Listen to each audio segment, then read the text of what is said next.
Hey everyone, Laura here with Rags to Rugs, and today we thought it'd be kind of fun to upload a video on how to determine your personal stitch gauge. Have you ever done this? If not, it's kind of fun and it's really super easy.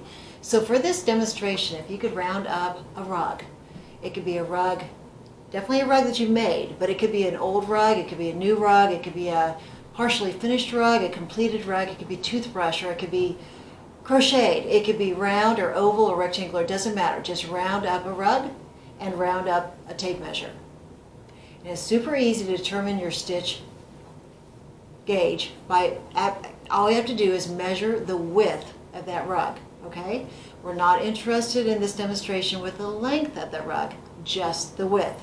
So using that tape measure, measure the width and then count the number of rounds it took to get to that size rug that's in front of you. Okay, so what we're going to do then is we're going to divide that number, the width dimension, by the number of rounds it took to get to that size times 2, and that's your personal gauge. Pretty easy, right? Let me demonstrate for you with a couple rugs that I made. So if you've been following us, this is the rug that we made on a recent video that we uploaded to our YouTube channel on how to make a toothbrush, also known as an Amish knot rug.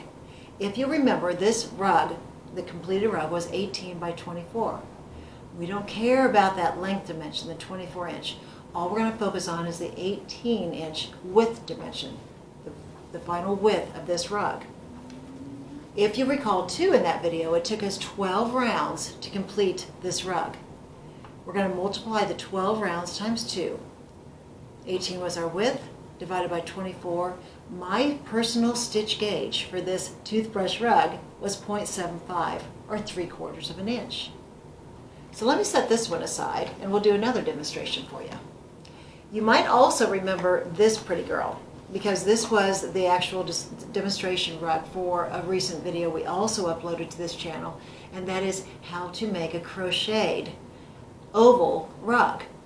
The finished size of this rug was 24 by 34. But again, we don't care about the length dimension, only the width of this rug. If you recall in that video, it took us 12 rounds to complete this rug. 24 inch width, 12 times 2, 24. Simple math here, right? 24 divided by 24 is 1. I crocheted this rug at a 1 inch gauge. Coincidentally, all my toothbrush rugs are always made at a 3/4 inch gauge, whereas all my crocheted rugs are always a 1 inch gauge. That's my personal stitch gauge. But let's figure out what yours are. So let's just say the rug that you rounded up for this demonstration was 24 by, let's say, 48 inch. It was a hole runner.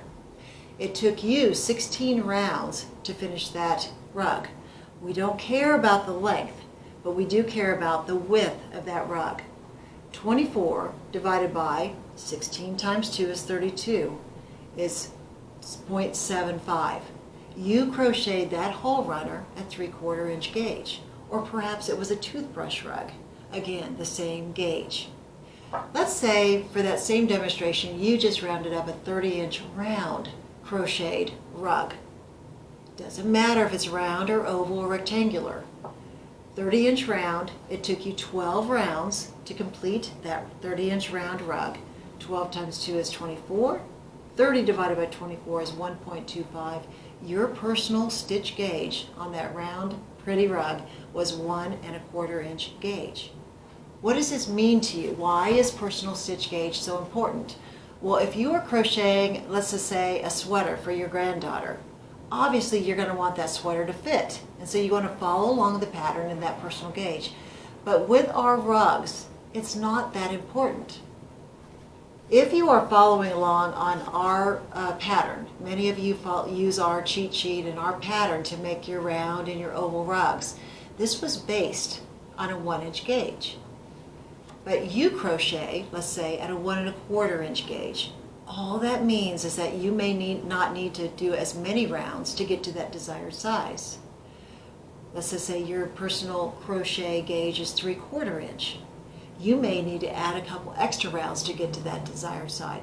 But beyond that, there's really no relevance to it, other than it's just I think it's kind of fun to know what your personal stitch gauge is. So as simple as that, now you know your personal gauge. If you have any questions about how to determine it, put it in the notes section of this video because I check in every single day and I'd love to help you out.